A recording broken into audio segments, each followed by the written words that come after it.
Hello everyone, welcome back. In the first video on the Hijab Hebrew fiasco, I posted some possibilities that Hijab was saying for the two words that he was referring to in Hebrew. I didn't catch the second one he said.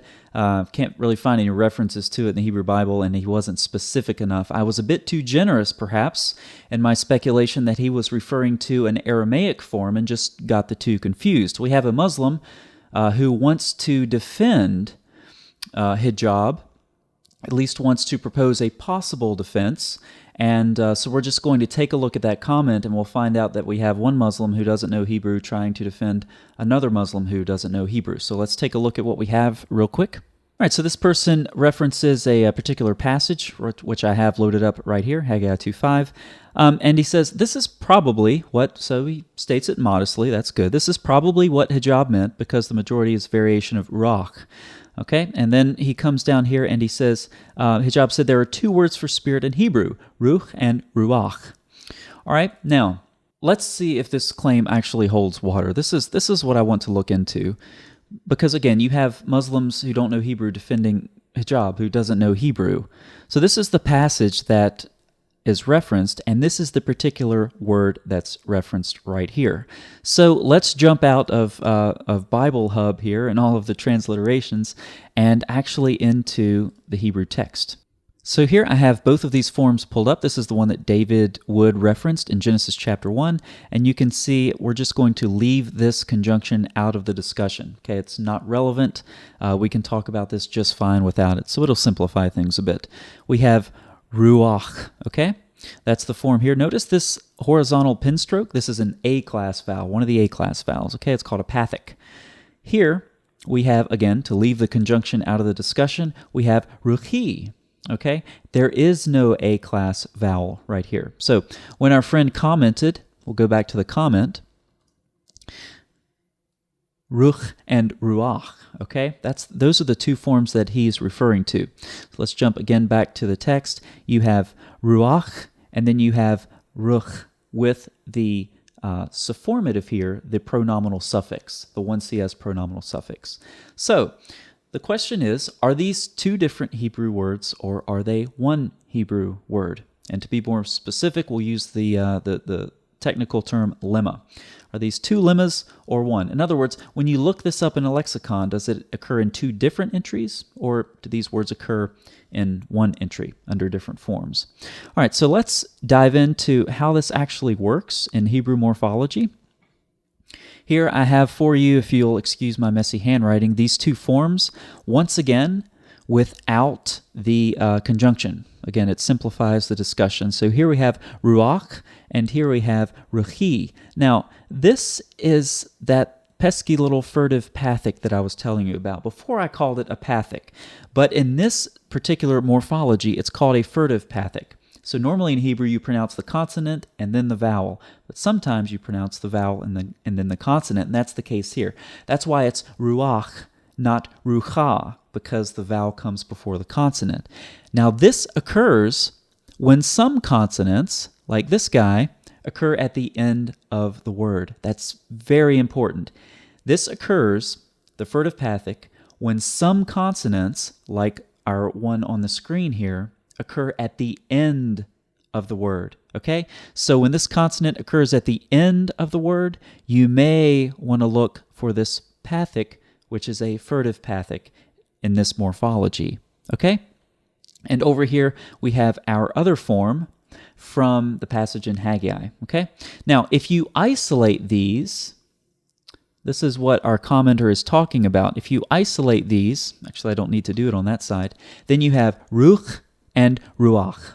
All right, so you can see what the commenter is talking about here. But again, are these two different lemmas, or are they the same? And you'll notice the key here is the absence of this pesky little furtive pathic on this side. It doesn't exist, okay? So why does that happen? Well, let's look into it. I'm going to draw the lexical form of this. Right here we have ruach, same as what you see here, okay? Same thing, just with my messy handwriting, okay? Here's our furtive pathic. Now what happens up here, you have This guy, think about this as one letter. Okay, this is a hirik yod, and this is how you make the word in Hebrew say my or mine. Okay, in this context, my spirit. You add that hirik yod at the end of it. Now it's the 1CS form, which is first person, and then C for common because this particular person isn't inflected for gender, and then singular, 1CS. But I said that the furtive pathic here occurs when this consonant is at the end of the word. But what happens when you come over here and you add this hirik yod, guess what? This consonant is no longer at the end of the word. So what you have instead is just this hirik yod. The furtive pathic drops off, the hirik yod replaces it, and now you have ruah in the 1CS form. And this is why when you look up ruah in a lexicon, you see all of these different forms. This is why we don't say that there's a new word for every different form in Hebrew. I mean, to take spirit, for example, if we made a new word every time we had a different form of spirit, how many words will we have for spirit? We would have, well, spirit, and then my spirit, your spirit, his spirit, her spirit, their spirit, everybody's spirit, right? And all of these would be different lemmas. No, it's one lemma, and it's inflected differently, or you have performatives and suffirmatives added to it to change the morphology as the syntax requires. But it's still the same word. It's one word, ruach. So, you have Muslims who don't know Hebrew defending hijab who doesn't know Hebrew. And as I've reflected on this more, you really have a couple of options. You can try to defend him, or you can say, no, he didn't know what he was talking about. I can see that. He needs to do better. Or you can take the option that some Muslims have that I've received communication from, which is basically, hey, we don't like what you're saying, but it makes a lot of sense. And we can see that you're proving hijab wrong. And I think that's really important because here's what I would suggest, and that's that I love Muslims more than he does. And the reason I say that completely sincerely is that he got up on a stage and he lied to a bunch of you. Everyone sitting in that audience, at least as his brother and sister in the Islamic community, deserves to be spoken to with honesty. And he did not do that. You can't get up in front of a bunch of people and act like you know a language. Okay? That's either one, dishonest, or two, delusional. You can't think you know a language if you don't. Unless, one, you have an arrogance problem, which is this in this particular case, or two, again, you're delusional, and I don't think that's the case. He owes his brothers and sisters as Muslims honesty, okay? And he did not deliver. That's not what you got. But you have people like myself, and because I love Hebrew, this is what I'm focusing on. I could be studying Aramaic right now, or I could be sitting on the couch with some popcorn watching a movie, maybe take a nap. It's been a long day, but I'm here making these videos because you as Muslims and Christians, you deserve to know the truth. And the truth is that your big bad apologist lied to you.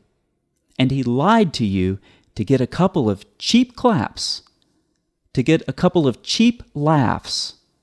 Did he not know that what he said was recorded and in the age of the internet would inevitably reach the ears and eyes of someone who knows Hebrew, someone who knows better, and someone who has a platform of some sort to reach Muslims and let them know you've been lied to?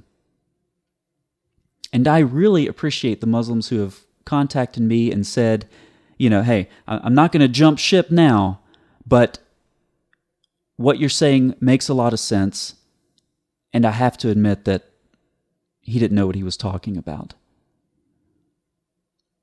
So, Why does your apologist not think that you as Muslims deserve to be spoken to honestly and truthfully? And that's a question you need to ask yourself, because you were lied to and there's no way around it. So, time is short these days, as I said it in the previous part of the video, the previous video. It's a long debate. If there are any other particular points that particularly as it relates to Hebrew that people want to bring up and have me address, then I can probably do that. But at this point, I think that this is all I'll do. I know that that Hijab is embarrassed now, and he, like a coward, is getting his dawah teams, and they're reporting videos of people who are uploading critiques of his performance, and they're claiming copyright, which is a bunch of nonsense. If you can't deal with the truth, you silence the truth, and that's what he's trying to do. It's even worse. Not only does he lie to his Muslim brothers and sisters, but he wants to shut down people like myself who are correcting him. But, you're Muslims. You're created in the image of God. Christians like me talk to you not because we get rich doing it, not because we don't have anything better to do, but because we want you to know the truth, and we want to communicate that to you as clearly as possible, and that's what I've tried to do here in this short video series. So thank you for watching, and I'll see you for the next video.